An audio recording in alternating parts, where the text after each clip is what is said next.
Welcome to the Rotunda Report. I'm Daena Bodie.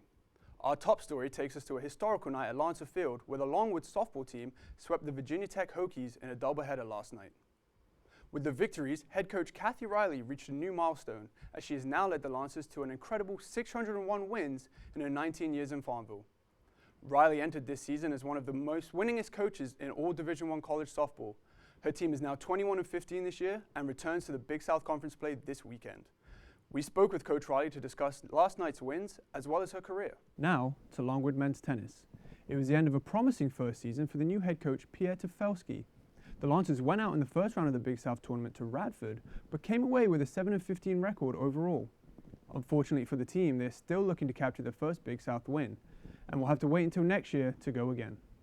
I'm outside Longwood's athletic buildings, where plans are being made to boost Lancer pride. Director of Marketing Whitney Curtis is spearheading a renovation plan to show off Longwood athletics. The renovations will begin in mid-May when most student athletes are gone for their summer break. That's right, Jennifer, I'm here with all things Lancers. Although basketball season is over, head men's basketball coach Jason G is busy filming a documentary about his personal life. Chad Bonham and the White Wolf Creative Production Company is producing a film titled The Battle for Brandon, and it will highlight G's family struggle with his older son Brandon as he was diagnosed with schizophrenia at 11 years old. A potential trailer for the documentary was released last year during a Chi Alpha meeting on campus. We'll keep you updated regarding when and where the film can be seen.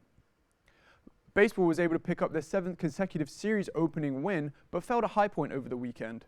This leaves the Lancers with a record of 19-14 overall and also 7-5 in the conference. The softball team was on a hot streak before they traveled to Alabama last week. They faced number 2 in the country, Auburn, but suffered a 3-game sweep. The Lancers now have a 21-15 overall record.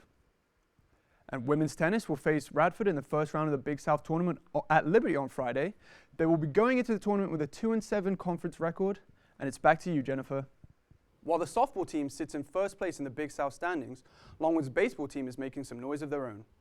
Picked to finish 8th in the conference's preseason coaches polls, the Lancers are currently 3rd in the Big South. Coach Ryan Mao's ball club is starting to attract a lot of attention, especially after a hard-fought loss yesterday against 25th-ranked UVA. This weekend, Longwood welcomes Savannah State to Buddy Boulding Stadium for a 3-game series. If they're able to take at least 2 games from the Tigers, the Lancers will have eclipsed last year's win total with over a month still left in the season. Good evening, everybody. I'm Daena Bodie, here with your weekly update on everything Longwood Lancers. The women's tennis team got hit with some grave news as head coach Bruce Myers announced his resignation on March 18th. Myers was not made available to comment, but in an official statement, he said he accepted a position as the head men's coach for the University of Delaware in order to be closer to his family. He noted that it was not an easy decision, but the school is only 35 minutes from his wife and 5 kids. Just hours after the announcement, the women's team hosted Winthrop, who leapt to a 7-0 victory, and the following morning, Gardner-Webb scooped a 5-2 win over the Lancers. Anna Pellick, who has been on the team for 3 years, stated that it was a huge blow, and they were all really shocked by Myers' decision. Over a season and a half with the Lancers, Myers compiled an overall record of 16-21, including a 6-7 record so far this season. The search is on for a new head coach, but until then, assistant women's soccer coach Rich Stoneman will be taking over the responsibilities that Myers left behind.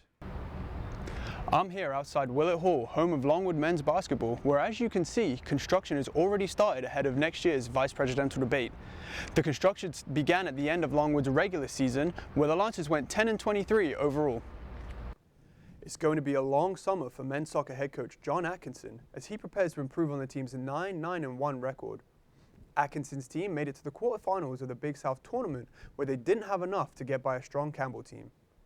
Atkinson will be looking to bring in a strong freshman class to replace the 6 seniors that are graduating in May. Now on the other side of the court, Longwood men's tennis dropped to a 5-2 loss on Wednesday against Gardner-Webb, with wins from Alfonso Castellano and Julian Farthing not enough to inspire the Lancers to a win. This leaves them 6-10 for the season and still searching for a Big South victory. And that's your update from this week's Rotunda Sports. Good night, everybody. It's Alumni Weekend, and it's being marked with a tee-off for the Lancer Club Open at the Manor. The golf tournament precedes 2 alumni events for Longwood men's soccer and women's field hockey at Longwood Athletics Complex on Johnston Drive. Keep checking for updates at therotundaonline.com and follow us on Twitter at Longwood Rotunda. For everyone with the Rotunda Report, I'm Daena Bodie. Thanks for watching, and we'll see you on the sidelines. That's it from us, and we'll see you next week.